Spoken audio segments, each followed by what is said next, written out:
De plus, à l'est de l'RDC, Madame, Messieurs, merci de votre fidélité à cette édition d'actualité. Sensibilisation sur les violences basées sur les genres en milieu universitaire. Des ateliers sont organisés à l'intention des futurs cadres du pays dans le but de soutenir les actions en faveur des droits humains et l'équité genre dans les milieux estudiantins. Des assises qui s'inscrivent dans le cadre de 16 jours d'activisme qui se clôturent ce 10 novembre. L'enregistrement des enfants à l'état civil nécessite une forte campagne de vulgarisation dans certains coins du pays. Selon des statistiques divulguées ce mardi, 52% de parents à Kinshasa se livrent à cette pratique et seulement 25% en province. Le point dans ce journal. Et puis, cette innovation dans les finances publiques, un nouveau manuel de comptabilisation conçu par les experts comptables congolais et d'ailleurs vient d'être validé par le gouvernement de la République ce mardi. Un précis qui vient faciliter les procédures comptables de recettes publiques en RDC.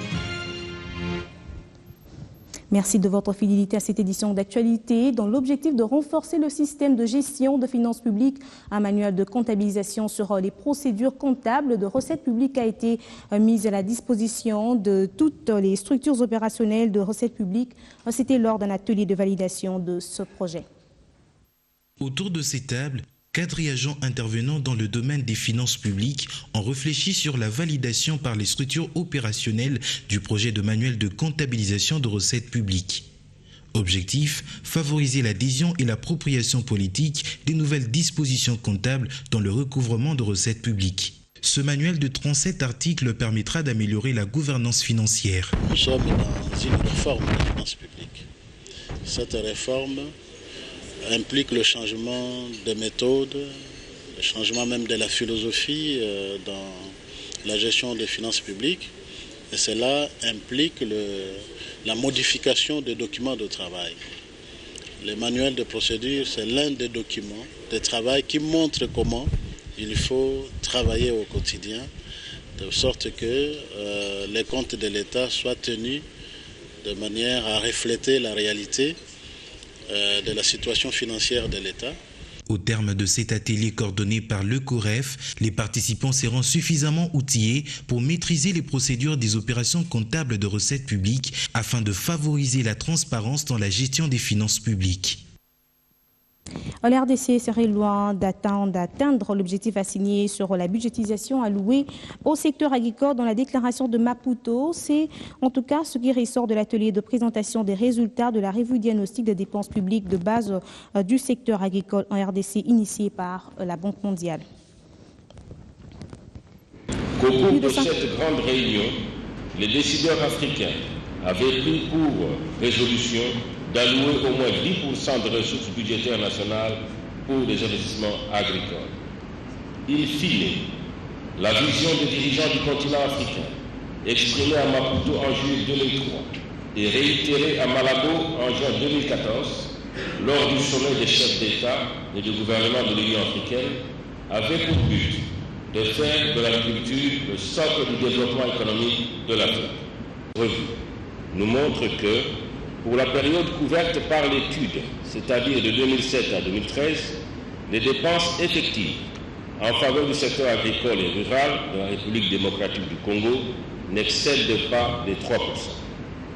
Cela démontre à suffisance que notre pays était encore très loin de satisfaire aux critères de la déclaration de Maputo.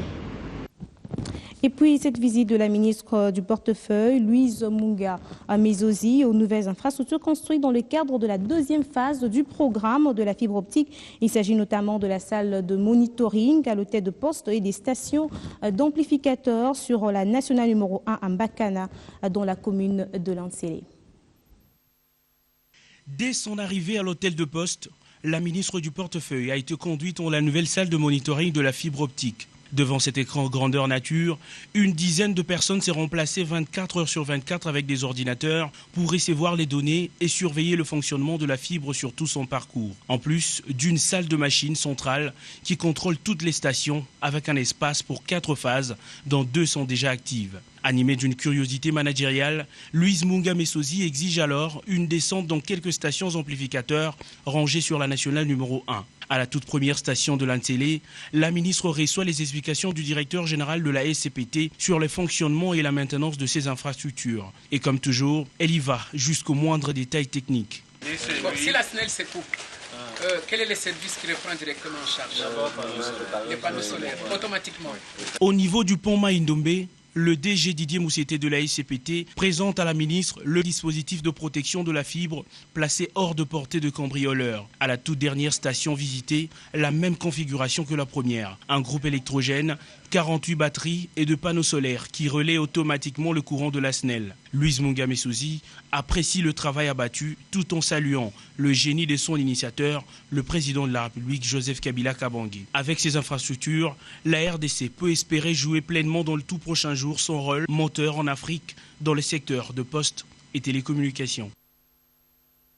L'actualité, c'est aussi les pluies diluviennes qui s'abattent dans la capitale et qui causent peine et désolation dans de nombreuses familles. Ce mardi, le gouverneur de la ville-province de Kinshasa est allé au chevet des sinistrés du quartier des Bonhommes de la commune de Matete. André Kimbuta a promis de prendre en charge les familles sinistrées. Chef de quartier, Nabougoumes, Bazosa la liste. Les chefs des quartiers, les bourgmestres, vont nous dresser une liste reprenant les noms des sinistrés. Ces derniers seront indemnisés. Les jeudis, je recevrai les familles sinistrées. Mais je suis informé par mes services que vous jetez des immondices dans la rivière. Arrêtez de les faire. Notre objectif premier est de remettre l'usine de la Régie des eaux en marche d'ici 3 à 4 jours. La situation sera rétablie, donc, à partir de samedi.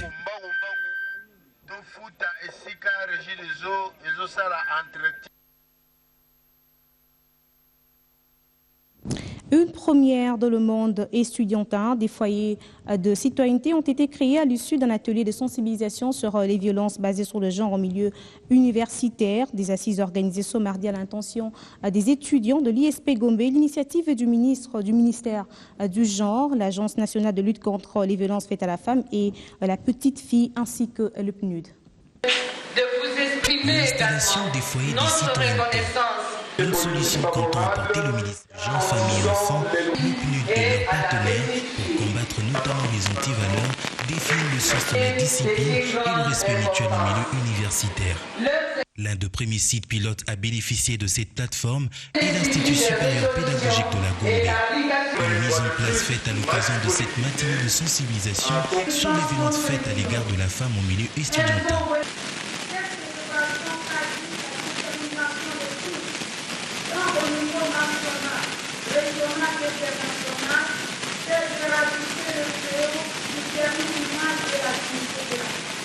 Reconnaissant les effets néfastes des viols sur les systèmes éducatifs et le rendement des étudiants congolais, le ministre de l'Enseignement supérieur et universitaire a quant à lui lancé un appel à la mobilisation de tous. Notre combat est que ces hideuses pratiques cessent. Nous agirons et nous invitons les comités de gestion aussi d'agir sur les enseignants coupables. Mais nous aurons gravement besoin aussi de la collaboration des étudiants qui doivent s'abstenir d'encourager ce genre de pratiques. La violence à l'endroit des femmes, une pratique qui demeure inacceptable pour les PNUD. D'où ces recommandations. L'élimination de la violence à l'encontre des femmes et des filles doit faire intégralement partie du programme de développement à l'horizon 2030. Des cibles précises doivent être incluses dans les nouveaux objectifs de développement durable, y compris en République démocratique du Congo. Cette rencontre est à inscrire dans le cadre des 16 journées d'activisme contre les violences sexuelles et celles basées sur le genre, dont la clôture est prévue pour ce 10 décembre à travers le monde.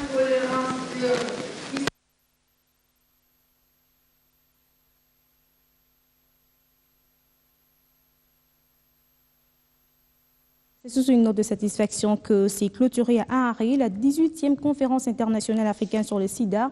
6 jours durant, plusieurs acteurs du secteur de la santé ont eu à exposer sur le combat mené contre le VIH-Sida. Présent à ces assises par le truchement de son ministre de la Santé, la RDC a présenté les différents résultats de quelques approches utilisées dans la lutte contre cette pandémie. 38% des réductions des décès liés au VIH-Sida et 21% pour les nouvelles infections dans la période allant de 2000 à 2014. Une réduction spectaculaire opérée par la République démocratique du Congo. Mais une question se pose, celle de savoir quelles ont été les stratégies mises en place pour arriver à ce chiffre impressionnant évoqué par le ministre de la Santé publique, le Dr Félix Kabange Numbi, à la 18e conférence internationale sur les sida et les infections sexuellement transmissibles en Afrique. Lors de ces assises d'échange et de partage, Félix Kabange Numbi a porté haut les stratégies louables utilisées par la RDC dans la prise en charge du VIH-Sida. La chose pour laquelle la RDC a eu ce succès, c'est le leadership national qui est porté par le numéro 1 du pays, le président de la République, qui s'est engagé lui-même dans une génération sans sida d'ici 2030. Et nous avons également parlé de la rationalisation de la plateforme. En fait, aujourd'hui, tous les partenaires viennent, ils travaillent au même endroit, dans les mêmes zones de santé. Quand on a les résultats, on ne sait plus c'est lié à quel partenaire. Avec la rationalisation, nous avons signé un document. Ça permettra d'avoir encore plus de résultats. Déterminé à atteindre un plus grand nombre de la population, le pays s'engage à réintégrer les stratégies des ripostes contre Ebola dans ce combat vers la zéro contamination du VIH-Sida. Le 8 décembre, nous allons lancer l'approche Ebola, l'approche communautaire, dans le cadre du VIH, c'est-à-dire l'approche village par village, l'approche quartier par quartier, l'approche corporation par corporation. Ils vont faire leur comité, ils vont se sensibiliser et nous allons pourvoir au test pour que tout le monde soit testé et que ceux qui seront positifs puissent directement être mis sous traitement. Ces assises de Harare ont également constitué une opportunité de lobbying à l'appui de la République démocratique du Congo dans cette perspective continentale visant 90% de cas de personnes vivant avec le VIH-Sida détectés, 90% de PVV pris en charge ainsi que 90% autres de personnes vivant avec le VIH-Sida ayant atteint un taux de charge virale indétectable grâce à la disponibilité de ARV. Plus de 52% de parents se soumettent à la pratique d'enregistrement de leurs enfants dès leur naissance à l'état civil dans la capitale congolaise et seulement 25% en province. Tel est le bilan des activités réalisées en 2015 par les services de l'état civil et de la population. Des statistiques rendues publiques ce mardi lors d'un atelier d'évaluation organisé par l'UNICEF. Près des 100 préposés spécialisés, officiers de l'état civil, chefs des quartiers et membres des ONG réunis dans la salle de conférence de l'UNICEF à la Gombe pour faire les bilans des activités réalisées en 2015 par les services de l'état civil et de la population de la ville-province de Kinshasa. Des avancées en ce qui concerne l'enregistrement des naissances et des mariages qui ont doublé en 3 ans, soit 21,25% en 2012 à 52,34% en 2015, mais des chiffres qui stagnent concernant l'enregistrement des décès. Tout ce qu'on peut faire comme analyse, avant 2010, les enfants étaient sous-enregistrés et maintenant les taux commencent à s'améliorer. Mais on a un grand problème jusque-là par rapport à l'enregistrement des décès, qui reste encore jusque-là un grand défi parce que nous sommes en deçà de 10%. La situation de l'état civil et de la population qui s'améliore à Kinshasa, mais les experts constatent un recul dans les pays d'où l'interpellation de cet enfant reporter. Nous profitons à cette occasion de plaider auprès de l'autorité pour régulariser l'enregistrement des enfants à l'état civil. Nous demandons aux hommes États nationaux et internationaux ici présents d'appuyer l'action vue dans ces activités ou dans les mesures du possible les visiter pour voir les travaux qu'ils réalisent pour les enfants au sein de la communauté. Cherchons donc à créer un environnement protecteur pour les enfants car leur avenir dépend de ce que nous faisons aujourd'hui. Autre défi pour les services de l'état civil et de la population, l'archivage des données. C'est un problème crucial au niveau pays. Parce que vous savez que l'archivage se fait à 2 niveaux. Au niveau du ministère de l'Intérieur, dans les bureaux de l'état civil, parce qu'il y a un volet qui reste au bureau pour archivage, et il y a un autre volet qui va au bureau central de la justice, qui a pour rôle de pouvoir archiver tous les volets qui viennent de tous les bureaux de l'état civil de toutes les provinces. Et on a pu remarquer qu'en cette matière-là, il y a un défi énorme à relever dans la mesure où il y a des bureaux qui ne transmettent pas ces volets.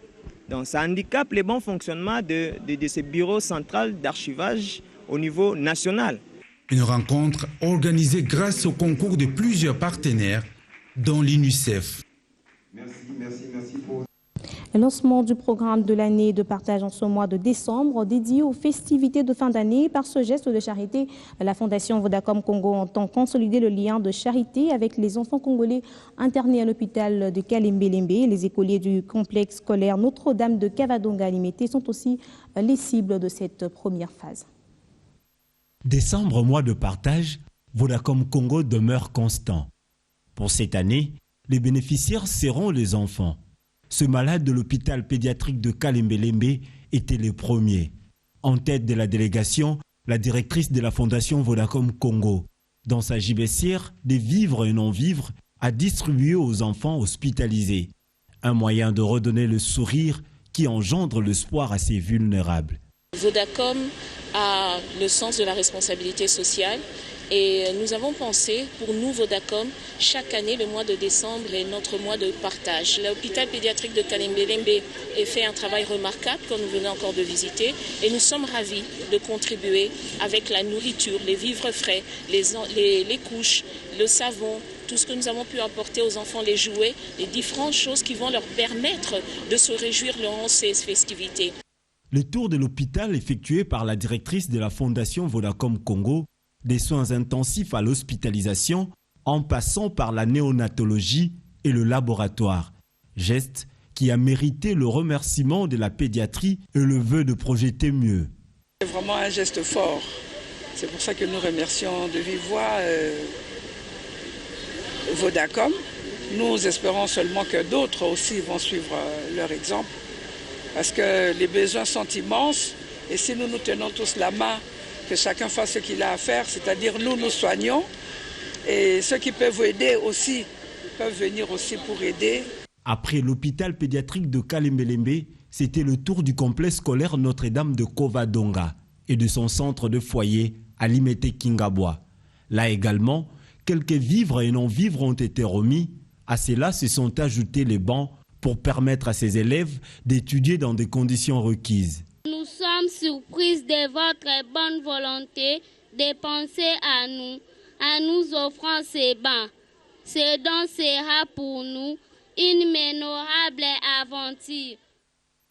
Il est une habitude de redevabilité de ce grand réseau de téléphonie mobile en RDC, non seulement de redistribuer, mais aussi d'assister surtout pendant la période de festivités de fin d'année. La direction Est de l'RDC et les médias en commune rurale d'Oïcha, chef-lieu de territoire de Béni, menace de cesser les activités si les journalistes et populations civiles continuent de faire objet de représailles des présumés combattants ADF. La corporation et ses organes a rendu public lundi une déclaration. Des recommandations ont été adressées au gouvernement et ses partenaires pour endiguer la cruauté des ADF. Les journalistes dans cette région, située à une vingtaine de kilomètres au nord de Béni, se sentent dans des conditions extrêmement difficiles à pouvoir exercer leur métier. C'est ce que justifie la déclaration rendue publique par ces chevaliers de la plume, invitant les gouvernements congolais et ses partenaires à apporter une attention tout à fait particulière pour endiguer totalement les phénomènes ADF dans la région. Ce qui étonne éperdument notre corporation est le fait que ces assaillants, dans leurs incursions, viennent à très grand nombre et font usage aux armes d'appoint telles que 12.7, alors que l'opinion sait correctement qu'à la veille de la mort du fait général Jean-Lycée Baouma Mbamba, ces résiduels ADF n'étaient plus à mesure d'attaquer un camp militaire, moins encore d'assiéger même pendant une minute une agglomération où se trouvent toutes les forces de défense et de sécurité. À ce sujet, quelques recommandations ont été formulées à la mission des Nations Unies au Congo, à la population, au gouvernement et aux forces armées de la République démocratique du Congo. Josué Bachizi Kalalizi. Au gouvernement de la République, recommandons de prendre au sérieux ces menaces terroristes et d'y arrêter des mesures susceptibles de l'endiguer, d'allouer au FARDC de moyens conséquents en hommes et en matériel pour faire face à cette situation, de réopérationnaliser urgemment la radio communautaire de Ngeti en lui dotant de nouveaux matériels, de prendre toutes les dispositions requises pour la protection et la sécurisation des professionnels des médias et des organes de presse œuvrant ici dans la région de Béni, de reprendre les opérations conjointes avec les casques bleus de la MONUSCO. 2. Aux forces armées de la République démocratique du Congo d'éviter de jouer à la défensive alors que l'ennemi est trop offensif Rappelons que depuis, la radio communautaire d'Eringeti avait été mise en feu par les combattants ADF lors de leur récente incursion en localité d'Eringeti. Cette localité demeure sans médias. Erika Smouissi, Beni, Biwa. Rencontre à huis clos ce mardi à Goma entre le comité provincial de sécurité avec à sa tête le vice-gouverneur de province et les membres du comité Baraz-Alawazé, une structure regroupant les communautés ethniques vivant au Nord Kivu. Au menu de cette rencontre, la situation sécuritaire en province devenue préoccupante. Vous savez qu'il y a des situations assez brûlantes dans la province. Il y a des foyers de tension presque partout. Et le gouverneur, avec son comité de sécurité, ont voulu connaître, avoir certaines idées d'autres milieux, d'autres situations, d'autres milieux, notamment nous autres. Échanger sur les faits actuels. Eh bien, nous avons pu donner nos points de vue là-dessus. Il y a principalement actuellement le sud de Lubero, il y a Likobo, Kisimba, partie à Walikale, il y a même Rutshuru. Il y a même la ville, tout brûle. Mais on a donné ce que nous pensons, certaines pistes de solutions que nous ne pouvons pas encore livrer ici. Le message, c'est d'avoir un message d'espoir. C'est ça que nous avons, pour la paix. La paix est proche, la paix est possible. Cela dépendra de chacun, la volonté de chacun, que chacun mette du sien et nous avons la paix. Elle n'est pas lointaine. On leur demande de respecter la loi, de respecter les vies humaines et de se respecter eux-mêmes. Parlons littérature avant de nous séparer. Le livre des baptisés de l'écrivain Didier Moumengi et l'œuvre d'art Le bouillonnement de la pensée de l'artiste Diki Songele ont obtenu le prix Lovo du livre et de l'œuvre d'art de l'année 2015. C'était lors d'une soirée de gala à laquelle a pris part Guilain Kabalonzi. Kongo ya bwanya kasa ya mbila Kongo ya makasi moto ya Mélodie bien trouvée lors de cette soirée des célébrations du génie congolais dans cette somptueuse salle du Béatrice Hotel. Tous les ingrédients étaient réunis pour donner à l'événement de remise du prix Lovo du livre et de l'œuvre d'art de l'année un caractère cérémonial. Nous avons sélectionné ce roman Le baptême des baptisés qui rappelle en fait l'origine de cette histoire. Nous avons également sélectionné Le bouillonnement de la pensée qui lui aussi rejoint cette histoire du Congo. Mais pour l'année prochaine, comme je l'ai dit dans mon discours, nous constituons un partenariat avec plusieurs organisations et un jury pour nominer le livre et l'œuvre d'art de l'année. Le livre de l'année primé est donc Le baptême de baptisé de l'écrivain Didier Moumengi. Un ouvrage qui nous invite à la construction et à la réappropriation de l'histoire précoloniale de notre pays dans le socle et l'Égypte pharaonique. Mais je voulais dire que notre histoire ne commence pas avec la traite négrière, encore moins avec la vassalité coloniale. Qu'avant tout cela, nous avions une histoire, nous avions une civilisation, nous avions une culture. Et cette histoire, cette culture a ses racines dans l'Égypte pharaonique. L'œuvre d'art de l'année 2015, Le bouillonnement de la pensée, est par contre revenu à l'artiste Diki Songele. Le tableau qu'il présente est une sorte d'exaltation de ses propres sentiments. À force de réfléchir, en plein travail, et j'ai trouvé cette œuvre d'art qui en fait n'est que le bouillonnement, n'est que le résumé de mon travail, que j'ai intitulé Le bouillonnement de la pensée. C'est ce qui bouillonnait dans mon esprit, c'est ce qui bouillonnait dans mes pensées, parce que j'avais la ferme et la volonté de décision de vouloir donner le meilleur de moi-même. Et ce travail est l'exaltation d'un sentiment personnel. Ce gala du livre et de l'œuvre de l'année a bénéficié d'un appui sans faille du ministère de la Culture et des Arts. La République démocratique du Congo s'est inscrite dans le plan de l'UNESCO de pouvoir faire de la culture le troisième pilier de développement. Donc c'est tout à fait naturel que nous puissions nous inscrire, accepter avec bonheur et fierté de parrainer une activité de haute valeur comme celle-ci. Le prix Lovo tire son origine des massifs au cœur de Mbanza-Ngungu, dans le Congo central, où on y trouve des caractères pictographiques similaires aux premiers écrits hiéroglyphiques sumériens ou méroïtiques.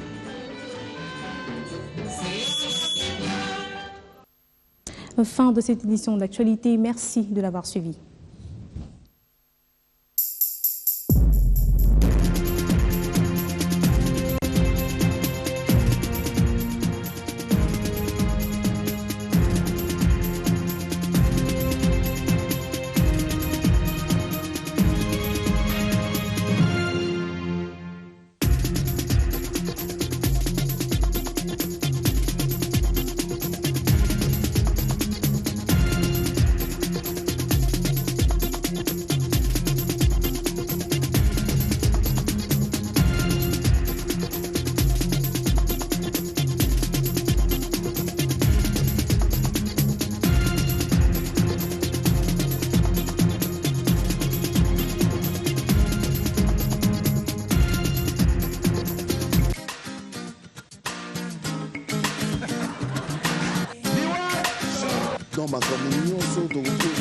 Effectivement, c'est moi qui suis mis en avant parce que c'est moi qui ai la carrière la plus avancée.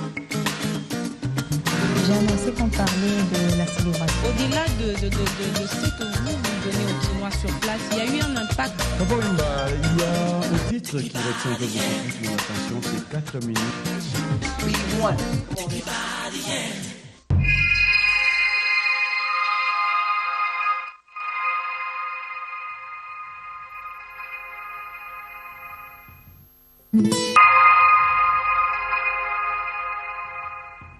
Mercredi sur B1.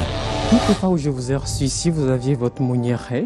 Aujourd'hui, vous ne l'avez pas. Pourquoi? Parce que l'UDPS va aller au dialogue. Du coup, vous l'avez jeté? Non, Mouniéré, je l'ai mis de côté, je ne l'ai pas jeté.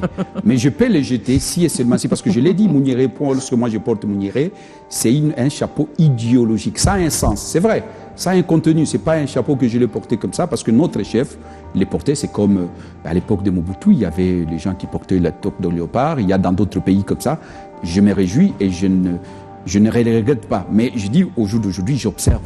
Parce que l'UDPS aujourd'hui étant pour parler avec le pouvoir, et ils sont très avancés pour le problème du dialogue, j'aimerais bien voir les contenus qu'ils donnent dans le dialogue. C'est quoi les contenus ?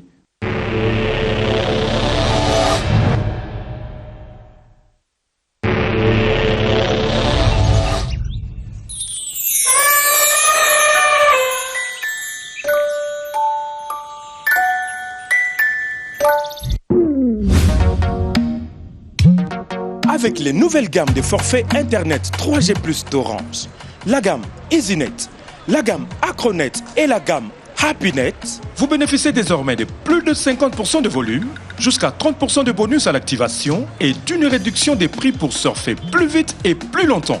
Waouh, je kiffe. Je peux faire des téléchargements, je peux faire des recherches sur le net pour mes TP, je peux écouter de la musique et partager tout ceci avec les autres étudiants. Oh, c'est super! Les offres Internet d'Orange, c'est plus de volume à moindre coût. C'est l'Internet comme je l'ai. Avec la vitesse de la 3G plus Orange, j'ai trop d'avance sur les voisins. Ah bon? Bah oui, WhatsApp, Facebook, YouTube. Pour activer, tapez étoile 101, étoile 3, dièse. N'oubliez pas, chez Orange, la qualité et le volume des forfaits sont réels.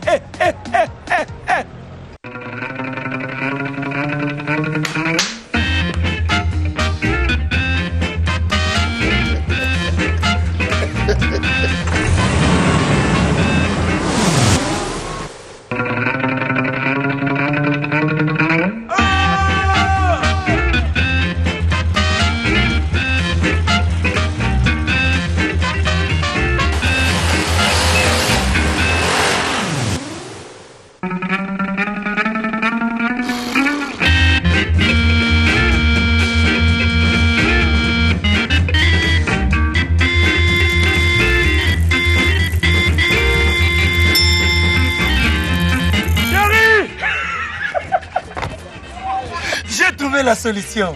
Nous utiliserons désormais une méthode de contraception. Pour une vie saine et prospère, espacez les naissances en utilisant une méthode de contraception moderne.